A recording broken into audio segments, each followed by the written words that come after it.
26. This is professor Vinod Kumar. Revanth team బేష్ కులగణనపై అద్భుతంగా పనిచేశారు. రాహుల్ ప్రశంస.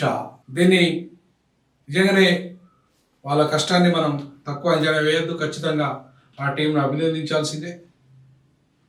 కానీ రేవంత్ నిజంగానే ఆయన ప్రేమ ఉందా బీసీల పట్ల, బడుగు బలైన వర్గాల పట్ల అంటే $1 మిలియన్ ప్రశ్న. రాహుల్ గాంధీ కూడా తెలుసా విషయం.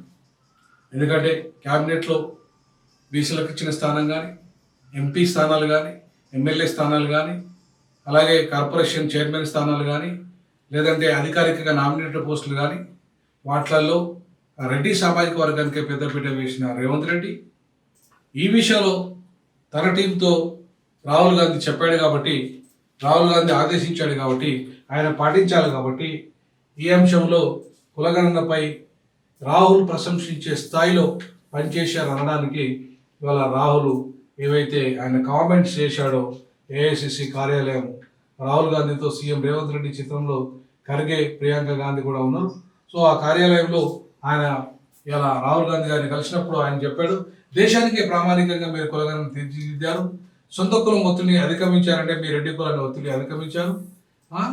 ముఖ్యమంత్రిపై రాహుల్ ఖర్గే ప్రశంసలు. రిజర్వేషన్స్ 50% సీలింగ్ ఎత్తేయడం ద్వారా హిందుత్వ రాజకీయాలు ధ్వంసమైపోతాయి.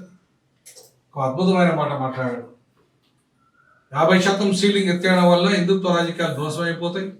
దేశవ్యాప్తంగా కులగణన రాహుల్ సాధించిన విజయం. సామాజిక న్యాయం 2.0 మొదలైంది ఖర్గే. ఇంకా ఏమంటాడు రాహుల్ గాంధీ, తమ పరిస్థితులు ఎలా ఉన్నాయో ప్రజలు తెలుసుకోవడం బీజేపీకి ఇష్టం ఉండదు. ఓబీసీలు, దళితులు, ఆదివాసులు, ఇతర కులాల స్థితిగతులు కులగణనతో వెలుగులోకి రావడాన్ని బీజేపీ జీర్ణించుకోలేకపోతుంది. బీజేపీ నేతల పిల్లలు ఇంగ్లీష్ మీడియంలో చదువుతారు, ఆ నేతలు మాత్రం ఇంగ్లీష్ను వ్యతిరేకిస్తారు. బీజేపీ ద్వంద్వ వైఖరి విధానం ఏదైతే ఉందో అది కులగణన విషయంలో కావచ్చు, ఇంగ్లీష్ మీడియం ఎడ్యుకేషన్ విషయంలో కావచ్చు, ఆదివాసులు అలాగే దళితులు, పేద బడుగు బలైన వర్గాల విషయంలో కావచ్చు, బీజేపీ ద్వంద్వ వైఖరి ఉంది. వాళ్ళ యొక్క వాస్తవ పరిస్థితులను తెలుసుకోవడం ఇష్టం లేదు, కులగణన ఇష్టం లేదు. అనివార్యంగా నా పోరాట ఫలితంగా, రాహుల్ పోరాట ఫలితంగానే ఈ కులగణన అనేది దేశవ్యాప్తంగా బీజేపీ ఆమోదించిందనడాన్ని ఇవాళ ఖర్గే గారు కానీ, రేవంత్ రెడ్డి కానీ చాలా స్పష్టంగా చెప్తున్న విషయము. సామాజిక న్యాయ పోరాటం మొదలైంది 2.0 పోరాటం మొదలైంది. అది కేవలం రాహుల్ పోరాటం వల్లనే అది సాధ్యమైందని చెప్పేసి ఇవాళ మనం స్పష్టంగా. నిజంగానే రాహుల్ గాంధీ అంటే నాకు కూడా చాలా ఇష్టమే. రాహుల్ గాంధీ నాకు ఎంపీ టికెట్ ఇస్తారని మరి ఇదే భారత్ జోడో యాత్రలో హామీ ఇచ్చి ఆయన ఇచ్చిన కారణంగానే నేను రాజీనామాను కూడా ఆయన చేశాను.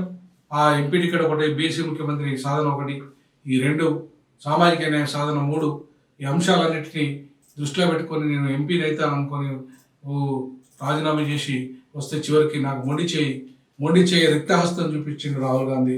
కారణం ఏంటంటే ఇదే రేవంత్ రెడ్డి ఈ రెడ్డి రాజకీయాల వల్ల ఇవాళ మాలాంటి ఉద్యమకారులకు, చదువుకున్న మేధావులకు కానీ, ఇంటలెక్చువల్స్ కానీ ఆయనకు అవకాశాలు ఇవ్వకుండా చేశాడు. ఇవాళ కేవలం కొంతమందికి తాబేదారులకు, రేవంత్ రెడ్డి తాబేదారులకు మాత్రమే అవకాశాలు కల్పించాడు. ఆ విషయం రేవంత్ రెడ్డి కెరికే, లోకాన్ని మొత్తం కెరికే. కాకపోతే రేవంత్ రెడ్డి ఇవాళ ఆ పార్టీలో బలంగా ఈ అంశాన్ని తీసుకుపోతున్నాడు కాబట్టి ఖచ్చితంగా కులగణన అనేది ఇక్కడికి వెళ్ళి మొదలైంది కాబట్టి తప్పకుండా ఈ సందర్భంగా రేవంత్ రెడ్డి రాహుల్ అభినందించినట్టే నేను అభినందిస్తా. అలాగే రేవంత్ రెడ్డి ఇంకేమని మాట్లాడుతున్నాడు అక్కడ అంటే, బీసీ బిల్లు ఆమోదానికి ఎంపీలు పార్లమెంట్లో కొట్లాడండి, నేను మా ఎమ్మెల్యేలు కలిసి జంతర్ మంతర్ వద్ద కొట్లాడతాం. ఇది రేర్ సర్వే, రేర్ అంటే త్వరలో చెప్తా అని అన్నాడు. కుల సర్వే బీసీ బిల్లు ఆమోదంపై సోనియా లేఖ. కులగణన సర్వే బీసీ బిల్లుపై సోనియా లేఖ నాకు నోబెల్ ఆస్కార్తో సమానం. మోదీ కన్వర్టెడ్ బీజేపీ బీసీ వ్యతిరేకి కాంగ్రెస్ ఎంపీలకు రేవంత్ రెడ్డి ప్రజెంటేషన్. అంటే ఆయన మేడం సోనియా గాంధీ గారు బీసీ బిల్లు గురించి, కులగణన గురించి లేఖ రాయడము నాకు నోబెల్ అండ్ ఆస్కార్తో సమానం. అంటే ఆయన నోబెల్ ప్రైజ్ కూడా కావాలని అనుకుంటున్నా ఏమో మరి. రేపు దేశంలో, ప్రపంచంలో ఆయన కూడా నోబెల్ ప్రైజ్ కొట్టడానికి ప్రయత్నం చేస్తాడేంటి? సో కేంద్రానికి బీసీ రిజర్వేషన్ ఆర్డినెన్స్ న్యాయశాల కోసం పంపిన గవర్నర్ అవసరం లేదు, కానీ ఆయన పంపిండు న్యాయ సలహా అవసరమే లేదు. రాష్ట్రం అధికారం ఉంది. రాష్ట్రం అధికారం ఉన్నప్పుడు, రాష్ట్ర పరిధిలో అంశమైనప్పుడు, రాష్ట్రానికి అధికారం ఉన్నప్పుడు మళ్ళా కేంద్రం యొక్క సలహాలు అవసరం లేదు. ఇది అది ఒక రకంగా దాన్ని వాయిదా వేయడం అవుతుంది, లేట్ చేయడమే అవుతుంది.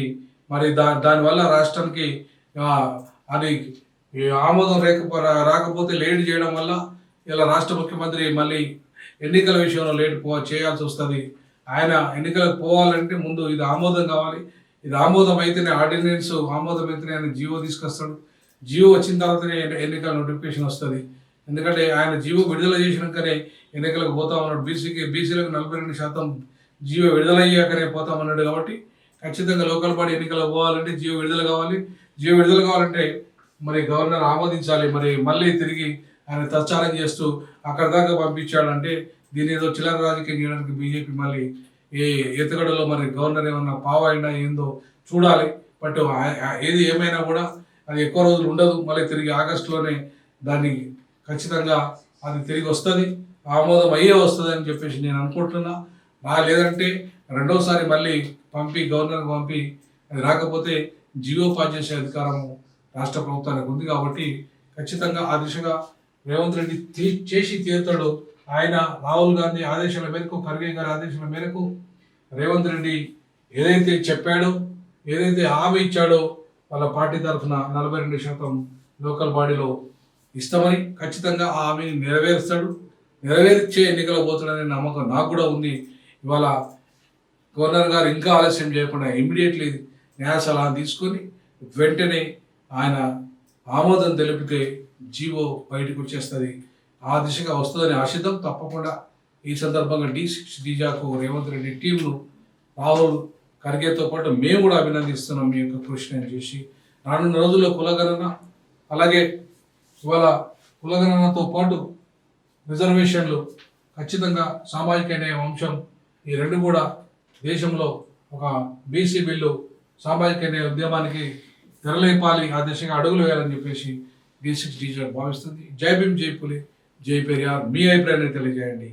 జై సామాజిక తెలంగాణ, జై సామాజిక భారత్.